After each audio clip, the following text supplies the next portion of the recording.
We would like to present an idea to y'all. One day I was sitting on a bench. I saw her sat on the bench and I came to her and asked her what was wrong. I told Ava I had no one to play with. I said, I have no one to play with too. Want to play? I said, okay, and we started to tell each other about ourselves, so we realized we had a lot in common. And this is how we became friends till the end. Friends forever. We would like to start a buddy bench here at Hiawatha. Have you guys heard of a buddy bench? A buddy bench is a bench you can go to during recess if you have no one to play with.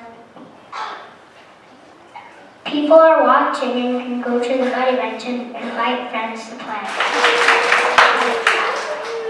We have some very exciting news. We are going to get to design and have our very own buddy bench here at Hiawatha School. Everyone will have a chance to give ideas for the design. Mrs. Jane Grass will be helping us.